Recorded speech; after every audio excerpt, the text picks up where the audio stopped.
ഇനി ഒരു സാധാരണ പേഴ്സണിലേക്ക് വരുമ്പോൾ എന്തുകൊണ്ടായിരിക്കും ഒരു എക്സ്ട്രാ മാരിറ്റൽ അഫയേഴ്സിലേക്ക് അവർ ചെന്ന് വീണ് പോകുന്നത്? എന്തുകൊണ്ടായിരിക്കും? അതിന് ധാരാളം കാരണങ്ങളുണ്ട്. ഇപ്പോൾ കൂടുതലായിട്ടും കാണുന്നത് ഒന്ന് ടെക്നോളജിക്കലായിട്ടുള്ള ഡെവലപ്മെൻറ്റ്, അതായത് ഇൻസ്റ്റൻറ്റ് മെസ്സേജിങ് ആപ്പുകൾ, സോഷ്യൽ മീഡിയകൾ, അതുവഴി വന്ന കുറേ എക്സ്ട്രാ മാരിറ്റൽ റിലേഷൻഷിപ്പുകൾ നമുക്ക് കാണാൻ പറ്റും.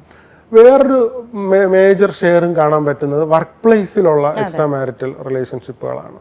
അപ്പം ഈ ഇൻസ്റ്റൻറ്റ് മെസ്സേജിങ് ആപ്പുകൾ അല്ലെങ്കിൽ ഇൻ്റർനെറ്റ് ടെക്നോളജിക്കൽ റവല്യൂഷൻ വന്നതിന് ശേഷം സംഭവിച്ച കാര്യം എന്താണെന്ന് വെച്ചാൽ, ഇപ്പം നമ്മൾ ഒരാളെ കണ്ടു, ഒരു ഇൻഫാക്ച്വേഷൻ തോന്നിക്കഴിഞ്ഞാൽ ആ ബന്ധം നിലനിർത്തി കൊണ്ടുപോകാനും അല്ലെങ്കിൽ ആ വ്യക്തിയുമായിട്ടുള്ള ബന്ധം ഉണ്ടാക്കി പരിചയപ്പെട്ട് മുന്നോട്ട് മെയിൻറ്റെയിൻ ചെയ്ത് കൊണ്ടുപോകാനുള്ള ഓപ്പർച്യൂണിറ്റീസ് ഇന്ന് ധാരാളമാണ്. അപ്പോൾ പണ്ട് നമ്മളൊരു കല്യാണത്തിന് പോകുമ്പോൾ ഒരാളെ കണ്ടു കഴിഞ്ഞാൽ നമ്മളങ്ങ് പുറത്തിറങ്ങുമ്പോൾ അത് കഴിയുകയാണ്.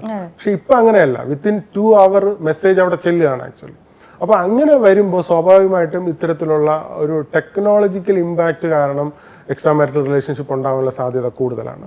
രണ്ടാമത് വർക്ക് പ്ലേസിൽ, ഇപ്പം നമ്മൾ വീട്ടിൽ വൈഫുമായിട്ട് അല്ലെങ്കിൽ സ്പൗസുമായിട്ട് ഹസ്ബൻഡുമായിട്ട് സ്പെൻഡ് ചെയ്യുന്ന സമയം ഇൻറ്റിമേറ്റ് ആയിട്ട് സംസാരിക്കാനും ഇമോഷണലായിട്ട് ബോണ്ടിങ് ഉണ്ടാക്കാനൊക്കെ കിട്ടുന്ന സമയം കുറവായിരിക്കും. അതേസമയം വർക്ക് പ്ലേസിൽ വരുമ്പോൾ ഈ പ്രോക്സിമിറ്റി എന്ന് പറയുന്നത് ഇന്റർപേഴ്സണൽ റിലേഷൻഷിപ്പിൽ വളരെ പ്രധാനപ്പെട്ട ഒരു ഫാക്ടറാണ്. അതായത് നമ്മൾ ഏറ്റവും അടുത്ത് ആരുടെ കൂടെയാണ് കൂടുതൽ സമയം സ്പെൻഡ് ചെയ്യുക, അപ്പോൾ നമ്മൾ സ്വാഭാവികമായിട്ടും നമ്മുടെ പേഴ്സണൽ ആയിട്ടുള്ള കാര്യങ്ങൾ, നേരത്തെ പറഞ്ഞ പോലെ ഇൻറ്റിമസി അവരുടെ ഇടയിൽ ഡെവലപ്പ് ചെയ്യും. അപ്പോൾ സംസാരിക്കുമ്പോൾ ആദ്യം ഫോർമൽ ആയിട്ടുള്ള ഓഫീസിലെ കാര്യങ്ങൾ, വർക്ക് റിലേറ്റഡ് ആയിട്ടുള്ള കാര്യങ്ങളാണ് സംസാരിക്കുന്നതെങ്കിൽ പിന്നീട് സബ്സിക്വൻ്റ്ലി ഇമോഷണൽ ആയിട്ടുള്ള പേഴ്സണൽ ആയിട്ടുള്ള കാര്യങ്ങൾ, വീട്ടിലെ കാര്യങ്ങൾ, സീക്രട്ടുകൾ ഷെയർ ചെയ്ത് വരുമ്പോൾ ഇവരുടെ ഇടയിൽ ഈ പറഞ്ഞൊരു ഇമോഷണൽ ആയിട്ടുള്ള ഒരു ബോണ്ടിങ്, ഇൻറ്റിമസി ഡെവലപ്പ് ചെയ്യുകയാണ്.